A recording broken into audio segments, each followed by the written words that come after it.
Bonjour, et juste avant de commencer, je tiens à préciser que les albums que je vais vous proposer aujourd'hui font partie de ces albums que l'on peut lire et relire à tout âge, quel que soit l'âge du tout petit dont vous avez la charge.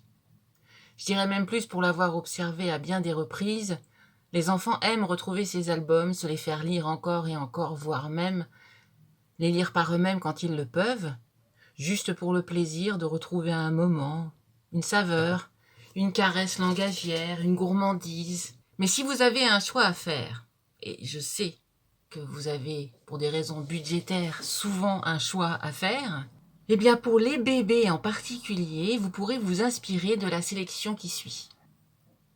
Au fil des lectures, j'ai pu observer combien le tout petit, dès qu'il est en mesure de pointer quelque chose, s'attache très fortement à l'image de la lune dans les différents albums de la littérature jeunesse.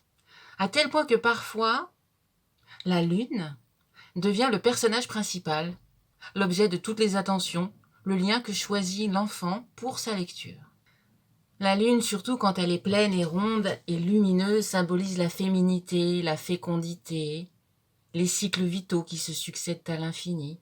Mais elle est aussi la passerelle entre le monde de la lumière, le monde du jour, celui du soleil, et le monde de l'obscurité. Quand elle est pleine et lumineuse, elle est le lien entre le connu et l'inconnu. Elle est, elle aussi, un objet transitionnel. On peut donc considérer qu'elle apaise, elle rassure, elle accompagne jusque dans cet espace-temps incroyable qu'est le sommeil. Pour la sieste, par exemple, le sommeil reste l'espace-temps où tout semble se dissoudre. En s'endormant, on perd le lien avec l'autre pour se retrouver totalement seul. Do, do, la minette, l'enfant de Jeannette. Si la minette dit dodo pas, chatte marron va sous Cali. C'est une berceuse de l'île de la Réunion, en créole, que vous pourrez trouver chez Didier Jeunesse, qui s'appelle Les comptines du monde entier. Et ici, il s'agit justement des plus belles berceuses du monde, tout un programme. Oui, je pense que vous le connaissez bien, celui-ci. Oui, oui. Parce qu'avec Doux rêveur d'Isabelle Simler, aux éditions courtes et longues, cet album offert aux nouveau-nés du Val-de-Marne en 2018 propose justement d'observer le sommeil des animaux, aussi différents soient-ils. On glisse comme ça au fil des pages dans les différents éléments de notre planète, que ce soit l'air, l'eau, la terre. Tout le monde dort, y compris l'être humain.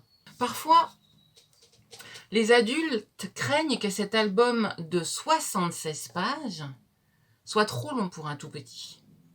Et pourtant, la présentation de ces 28 êtres vivants s'enchaîne avec douceur. Chaque personnage est présenté par un texte court qui ressemble fort à une poésie. Le rouge-gorge, par exemple. En attendant le printemps, le rouge-gorge rêve en pelote. Il plonge son bec glacé dans le vermillon et se souvient des érelles, des groseilles et des griottes. Le livre est ainsi organisé. Chaque être vivant est présenté par quelques phrases joliment tournées sur une page, et la page en regard est un focus. On se rapproche de l'animal endormi. On peut ainsi l'observer tout près.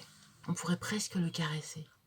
Excepté pour le petit être humain qui viendra conclure cette présentation à la fin de l'album, avec pour lui la lune en regard, pleine et entière, et je dirais même plus, double, car elle se reflète. Il arrime, l'enfant il grimpe sur la baleine, chevauche l'hippocampe, s'agrippe à l'éléphant, voltige sur l'hirondelle. Toute la nuit contre son koala, l'enfant rêve sous la lune. On peut lire ce livre tout entier, du début jusqu'à la fin, à un bébé, pour accompagner son endormissement. La lune veillera tout le long de la lecture. Elles scandent le rythme des pages en offrant, dès les pages de garde, de grandes respirations, silencieuses. Pour des enfants plus grands, cet album représente aussi le plaisir de l'imager, avec ces animaux que l'on peut pointer pour en entendre le nom. Des animaux qui peuvent sembler très étranges, comme celle-ci par exemple, la luciole. Dans les herbes hautes, la luciole rêve en clignotant. L'étoile coléoptère scintille, filante dans la nuit. Et lorsqu'on est un enfant encore un peu plus grand, ce qu'on trouve dans les accueils, dans les consultations de PMI, ou ceux que parfois vous, les assistantes maternelles, vous gardez, et puis aussi les grands frères, les grandes sœurs qui viennent chercher les plus petits à la crèche et partout, eh bien quand on est encore un peu plus grand, que le langage s'est bien installé, et qu'en plus on peut tourner les pages à sa guise, eh bien toutes les lectures deviennent possibles, le texte et l'image s'adaptant à l'infini. J'ai pu observer avec des enfants de plus de 2 ans que très souvent, la présentation d'un animal et son gros plan sont pour les enfants pas du tout ce que je vous ai présenté au départ, comme quoi on regarde un animal de loin puis on se rapproche, pas du tout. Pour eux, c'est un animal petit et un grand. Et le livre fonctionne ainsi, avec, comme je vous le disais au départ, des plages, par contre laissées à la respiration.